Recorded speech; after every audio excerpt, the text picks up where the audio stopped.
It's another day, it's another time. It gives me so much pleasure to come and serve you here on Showbiz Now. Once again, we're spending some quality time together. I want to believe your weekend went super well. We're back into another working week, and I want you to believe that this week is going to be a great one. So work towards it. Be very positive about everything around you and everything you do, and you're definitely going to be okay. My name, God took a microphone, put a soul in it, dropped it on F, and named it KMJ, and I was born to talk. This is Showbiz Now. You're most welcome to the show.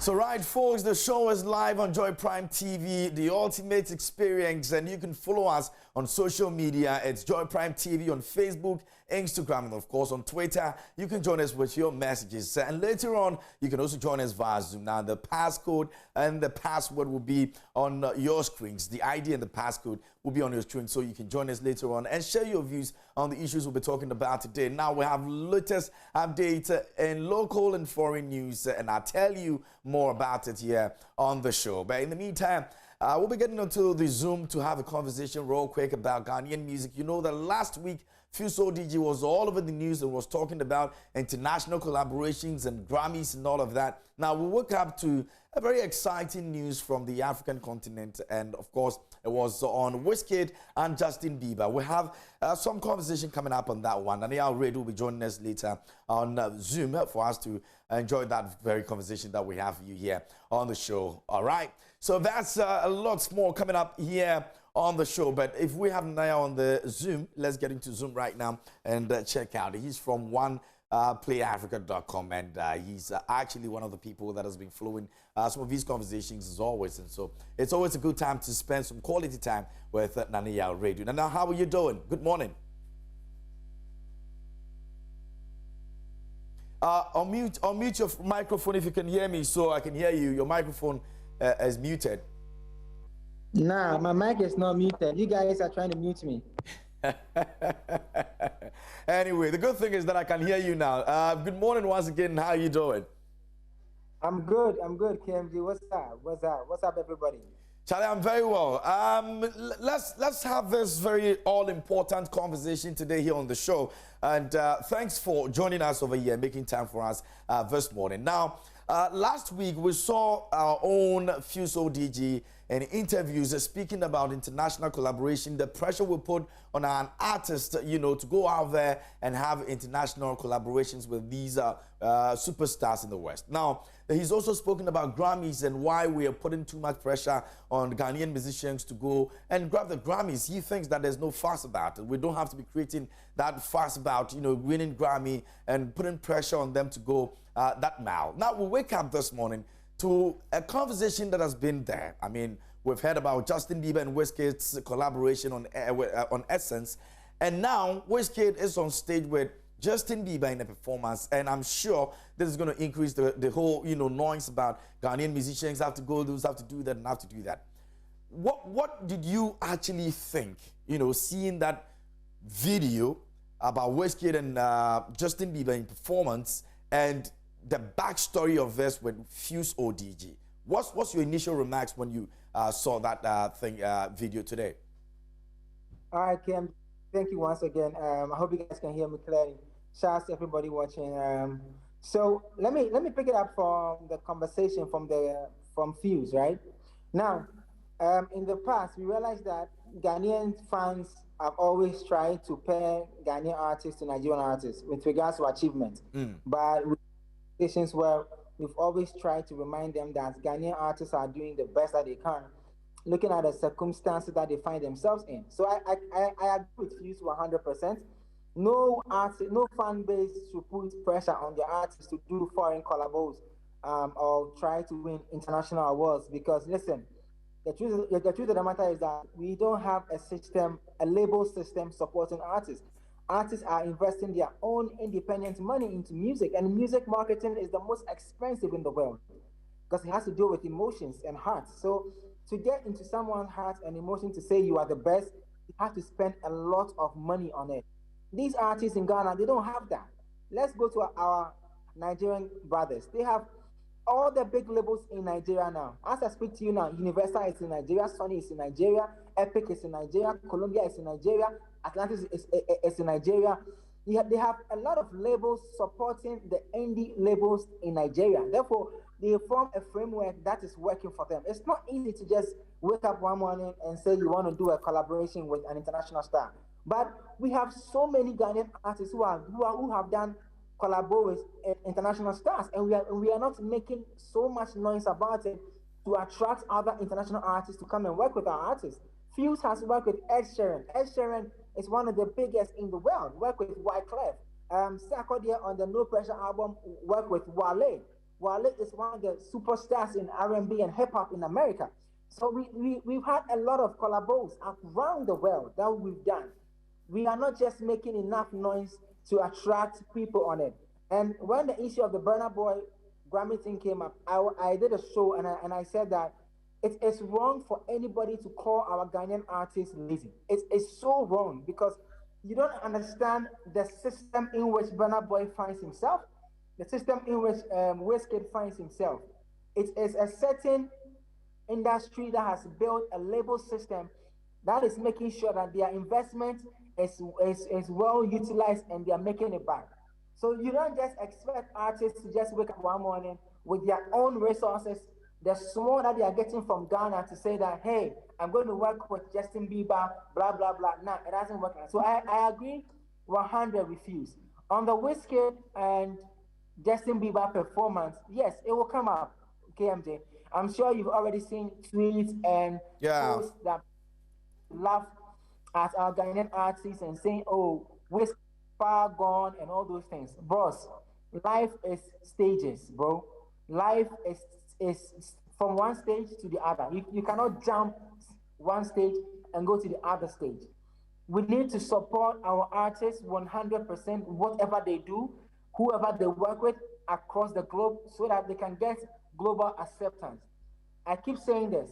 If 30 million Ghanaians, even if 10% of 30 million is listening to Ghanaian music online, we will have some numbers following our artists. We will have some noise around our artists. But instead of us to wallow in the laughter and the tease and call them names, they are lazy, they are not working, no, I think it's wrong. I think it's the fact that, yes, fans have expectations for their artists. Fans want to see their artists at a certain level. But you don't just wake up one morning and get to that level. That way, Justin Bieber performance collabo is equal to a certain Sarkodie, a certain feature, a certain Fuse feature that they have done over the time. It's how we hype it that will make it big. And let me say this, yeah? Yeah. I have friends in Nigeria who have told me that even Wizkid's feature with Justin Bieber was received with some backlash in Nigeria, that the song didn't need a remix. People felt that, oh, Wizkid enough for do the remix of the song because the song is already huge. But then again, back to the conversation of labels making sure they are looking at their investments properly from whatever they are putting in.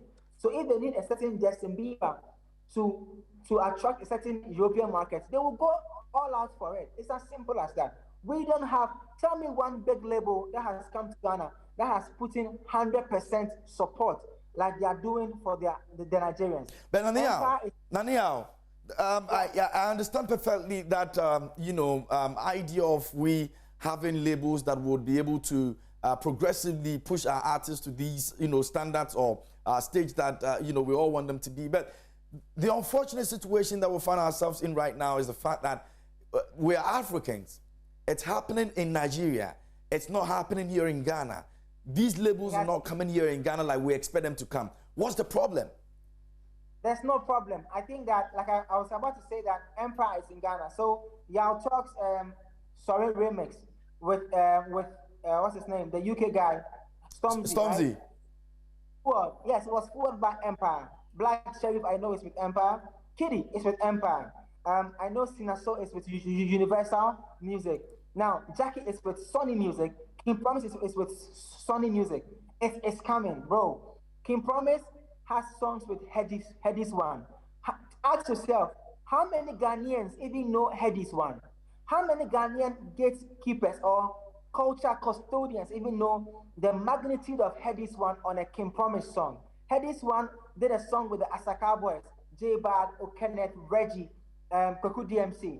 How big was the noise? But Headies One is one of the biggest artists in UK now. That's what I'm saying. You see, the thing is that the cultural shift is so bad here that we've easily forget our moments that we've had in the industry. Because if anybody knows that Headies is one of the biggest in the world right now as we speak, when they see a King Promise preaching Headies One, they will make noise. But where is the noise? Why is the noise? So a Nigerian will see Kim Promise working with Headies One and will be like, wow, how did the guy get Headies? Tell me these guys they are working. A Ghanaian will see Kim Promise preaching Headies One and he will say, oh, now why so no, we'll be a new no. Oh yeah, why? That is the problem, bro. These foreign artists are not as big as they're supposed to be in Ghana. So when you see a Justin Bieber, who I like I said, Nigerians were thinking that Wizkid shouldn't have put him on the remix because Wizkid's song is bigger and blah blah blah. A Ghanaian wouldn't have appreciated that collabo. That's the truth. So it's happening in Nigeria. I understand. I really do understand, and I know fans want to see their artists getting bigger deals, but it's from one to two, and then from two you go to three. We don't jump the line. When you jump the, you fall. You get it? Okay. Let me say this. Yeah, go ahead. Yeah, I wanted to find out, in that case, would you ultimately want to put a chunk of the problem on the media? Because, like you rightly said, it means that the media is not researching enough to know about some of these artists who feature our Ghanaian artists, so we can project them that this is an international product. Is there a problem with the media?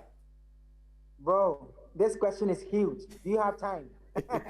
No, I just want to know. I mean, it doesn't matter what time we're going to take to understand this, but it looks as if that now we have a problem, because if people don't know Headies One, if people don't know all these people that you're mentioning and are not promoting it because they feel that they don't know them, then it means research-based. It means carrying out our responsibilities as media. We're failing as entertainment pundits or presenters, if you like.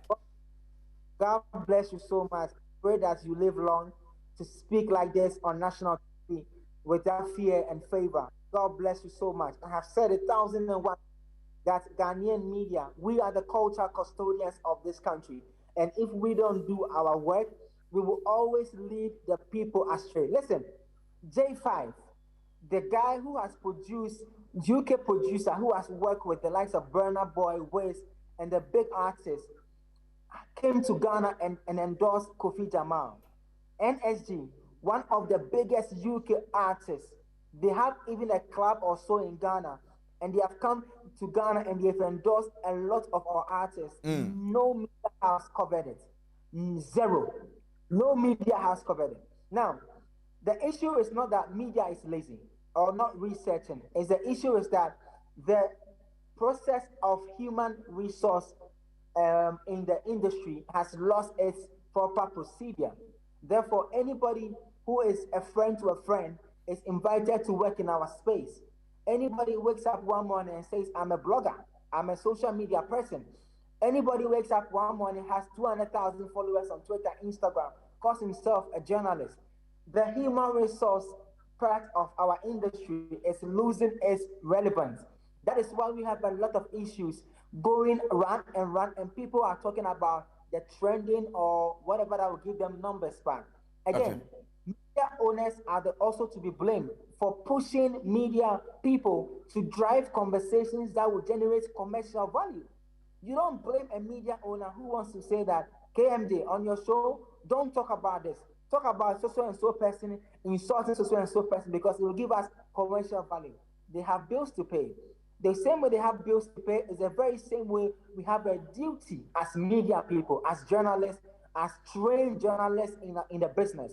We have a duty to inform, entertain, and educate. If we leave out the education part and we are just entertaining and we don't even inform, we are going to lead the people astray. So, I mean, obviously, are to be blamed big time. Okay. Listen.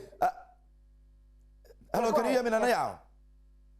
Yeah, I can. Okay, so we're gonna advance this conversation tomorrow. I want to believe that you have time for me. Tomorrow we'll be looking at it from the angle of what you're speaking about right now, what really the consumers want, and what media managers are also looking at. Well, hopefully we'll be able to get one media manager or somebody in that situation, you know, to also join us tomorrow on Zoom for us to continue this conversation. I'm really interested in this because I feel that it's about time that we all sat down and had, you know, a roundtable discussion and conclude some of these things so that we don't have these occurrences coming up, you know, back and forth anytime. So many thanks to you for joining me this morning. Really appreciate the thoughts, and hopefully tomorrow we'll be joining, you'll be joining here us here again. Thank you so much for having me, and God bless you, Charlie. Speak like this always. It's all good. It's all good. And that's Nanaya Redu from OnePlayAfrica.com joining us over here on the show this morning, speaking about Ghanaian and pressure on our musicians to go on international collaboration spree. And of course, Grammy, pressure as well coming into the picture because Fuso DJ has really not been happy about the way we put pressure on Ghanaian musicians to go and be looking for Grammys, and also featuring some international stars that we think they're not doing, even though he believes that they've done so much for themselves. Now, Niall joined us this morning. He'll be joining us tomorrow as well. So we'll take a critical look at it again. Now, away from that, let's talk about some more stories making rounds. So on the local front, and receiving award for a hit song doesn't make it the best song. Music producer Zap Mallet has spoken on this. The music producer Zap Mallet says the fact that a musician's song is popular doesn't make it the best song for the masses. Now, according to him, many musicians any out there can be rewarded for having the most popular song, but paying heed to technicalities, the song will be nothing to write home about. He asked event organizers to rather award entertainers who deserve the honor than others who played a trick game with fame. Here is Zap Mallet. What are we rewarding? That's what we have to ask ourselves. Are we rewarding popularity, or we are rewarding how much, or technical? Is it technical, or is it? It's a mix. It's a mix of both sometimes. Yes, obviously. But at the end of the day, sometimes the popularity side becomes it outweighs the technical. Let's face it. Yes. I've been on several boards. It's true. I've been on boards and I know about it. Yeah, Sometimes it's true. The popularity, and look, the fact that your song is popular doesn't make it the best song. No. It doesn't make it an excellent song. No, it doesn't. George, I made this assertion, and I always make it that every song can be a hit, but it's not every hit that's a song. So you could have a hit and have an award. Yes, you've done well, everybody knows you, but it doesn't mean that is the best song or act within the... And that's renowned music producer Zap Mallet speaking about his song here in Ghana and winning awards for that. In a related development, there's been also another conversation that has been going on, and Mr. Kennedy has waded into that conversation, and it was on Showbiz A to Z. He says musicians paying too much attention to commercial tunes, and Uncle Kennedy, as he's affectionately called, has showered praises on Akwabua Kofi Kinata for going against the usual thing most musicians are doing. Now, veteran broadcaster Kennedy, aka Uncle Ken, says musicians are rather doing songs for the dance floor instead of exploring genres that will make them stand out. He spoke about this on Showbiz A to Z, and according to him, musicians are paying too much attention to commercialization, adding that the worrying factor won't even accelerate growth in the music sphere. He commended musicians such as Akwabua and Kofi Kinata for putting out songs that signify excellence in their music craft. Speaking on Joy FM's Showbiz A to Z over the weekend, Uncle Ken advised musicians to pay mind to their lyrics and also recruit experienced sound engineers to produce their songs. Here is more of Uncle Kennedy. The music today, I see as mainly done for the dance floor, commercial, and entertainment and commercialization. So you hear a song and the thumping beat makes you want to dance to it. But I am of the school that likes to listen to good music that begins, progresses, and ends. So I look at the music of today and I say to myself, the people doing the music, dream up beats. Isn't that what you call it? Yeah. The beat makers. Yeah, the beat makers come up with beats. And then the musician brings his lyrics or something, throws it on it, and that's it. It's thumping, thumping, thumping, thumping throughout. But there are some good ones, like a kwabwa. Sort of music writing. You know, the music. And that's Uncle Kennedy on Showbiz A to Z over the weekend on Joy 99.7 FM. Make sure you join them this coming Saturday, 2 p.m. sharp with George Kwe, and enjoy the very best of it. Don't forget, the show is powered by Joy Entertainment. We are large and in charge. And this is Showbiz Now. We're still on the local front now. Let's get into some more stories. And Sadiq Abdullahi Abu has spoken about Ghanaian music and the dynamism that we have and the fact that it's changing the face in the music industry globally. Now, Chief Executive Officer, CEO of 3 Media Networks, Sadiq Abdullahi Abu, says current crop of musicians are no longer doing songs that past music legends were known for. According to him, songs making waves presently are only rated by audience appreciation, hence the technical requirements needed to judge a good song is often overlooked. Speaking on Joy FM's Showbiz A to Z over the weekend, the 3 Music CEO said he grew up listening to the likes of Nas Tupac, Reggie Rockstone, and Obrafour, among many others who gained traction for their musical powers. Now, he says, according to him, musicians are topping the chart lately, such as Lil Uzi Vert and many other new generation artists are rather killing the music genre. Here's more of Sadiq Abdullahi Abu. When you're talking about how a good song is, you will look at it from a technical perspective like you're looking at it today. Today, you cannot say same about a good song without the audience appreciation of it. Of course. And, You're playing it for the audience. their narrative is different. And so that you would always have that generational back and forth. Yes. You know, so it's like I grew up on hip life and hip hop. Today, when you play the Lil Uzi Vert and co for me, I grew up on Nas, Tupac, Snoop Dogg and co. Yes. Today, Wu-Tang Clan. Yes, but today when I listen to Uzi Vert and co, I'm like, no, this is a death of hip hop. This is not hip hop. You know, it's the same thing. Hip life. I listen at some of the raps today because I grew up on the Reggie Rockstones, on the Obrafours, Lord Kenya, especially, and co. Today I listen to some of the rap. I'm like, Charlie, these guys can't do it like then. But it's the. All right, so that's Sadiq Abdullahi Abu on Showbiz A to Z over the weekend. Now, speaking about Lil Uzi Vert, now we have a story of his 24 million diamond carat that he actually places on his forehead. Now, we'll be looking at that story here on the show. And in case you didn't know, the man we're talking about in your shot right now on your screens, and Lil Uzi Vert says the large pink diamond he had implanted on his forehead got dislodged when he jumped into the crowd at Rolling Loud, but thankfully, fiasco averted that. Now, the rapper says he had a $24 million US dollars rock embedded as a flashy facial implant, claiming he saved up for years for the pink gemstone and wanted to put it in his forehead because he was afraid he would otherwise lose it. Now, according to Lil Uzi Vert, the implant wasn't foolproof when he did a stage dive at the Miami Hip Hop Festival, and these fans who actually gathered over there ripped it right out of his forehead. Interesting story over there. So the good news is that he didn't actually suffer any serious facial damage and has a barbell piercing in its place instead. And yes, he still has the diamond as well. Now, Uzi sent an ominous message about the implant back in February, posting a photo of blood bleeding around the diamond and claiming he might die if it wasn't properly removed. He also actually had it removed this summer, but had it reimplanted for Rolling Loud Festival. Now, since every celebrity into that whole situation, as complimented by Uzi on his boxing skills, which is recently displayed during a training session, and you can see on your screens right now the whole thing that he's been talking about. So yeah, I don't know how that's looking like, but having that on your forehead and for what exactly, you know. Some of these guys are totally mad, man. They're just mad people walking on the street. Anyway, let's get into Christy Teigen, and she's been very sober for 50 days.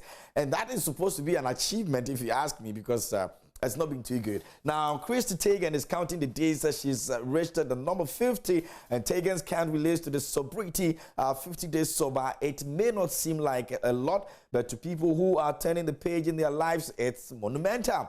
Now, Christy has had issues with alcohol for a while, separated last November after she lost her baby, and her family has a history of alcohol abuse as well. So that's a big deal. Now, nevertheless, she's not necessarily swearing off alcohol for life. She says she might end up drinking at some point in the future. But right now, she's done 50 days without alcohol. Now, Tegan posted a video of her and her family in a chill moment. She's on the floor with her kids, Luna and Miles. Now, she said, today is my 50-day sobriety streak. It should be nearly a year, but I had a few wine hiccups in the road. This is my longest streak yet. I still don't know if I will never drink again, but I do know it no longer serves me in any way. I don't get more fun. I don't dance. I don't get relaxed. She went on to say that I get sick, fall asleep, and wake up sick. Haven't missed what was probably a fun night. I had my fun with it, and I appreciate anyone that can enjoy it responsibly. This is also my 3rd day this week working out, which is unheard of me, and my bears are not making it easy, but loving moving with Nicole on YouTube. And that's the lady, Christy Tegan, speaking about what she's been going through in terms of alcohol addiction and how she's been able to stay away 50 days of alcohol. Now, let's move on. If you're a fan of Trevor Noah, this would interest you. You know, we told you over here on this show that Trevor Noah and girlfriend are going through a series of issues, and there were a possible split and all of that. Now, let me tell you what, Mika and Trevor seem to be doing something quite, interesting that people who are still together will do. I'll share that with you here on the show. Now, the couple, why do I even put them together? They're not a couple yet, but they are supposed to be ex-couple or couple or whichever it is. But what happens is that they're together right now. They're back again, and they seem to be enjoying some very good times together. Now, still on the good terms with one another after months of their split. On Friday, September 3rd, the two were spotted enjoying an afternoon outing together as they actually took the actress dog out for a stroll in New York City. So the two of them have been together in New York City. Now, the duo kept things casual and low-key during their hangout, with the Daily Show host wearing a classic white T-shirt, a gray cargo pants, and white sneakers. The Titan star also opted for a cozy chic ensemble, and she rocked an oversized caramel-colored sweater, matching joggers, and she also had a Birkenstock sandals as well. Now, this is what it is. While it's unclear if Minka, 41, and Trevor, who is 37 years old, are working towards rekindling their romance, a source close to the Friday Night Lights alum previously told Either News that they still have feelings for each other, and that's possibly the reason why they spotted out together a couple of times. Now, things are going well between them. They are taking things slowly. The insider shared in June, and they really like each other but needed to take a step back and slow things down. But despite all of that, their chemistry and all of that, the source also made it clear that they aren't exactly reconciling their relationship, at least not for now. So, you're not too sure whether they are just going separate ways or they are coming together, or that kind of experience when you find yourself in a dilly-dally situation where, okay, should we come back? Should we go back? Should we do this? So if you're a fan of Trevor Noah and Minka Kelly, you want to be praying for them so they can stitch this together once and for all, because they are in stitches. Okay, all right.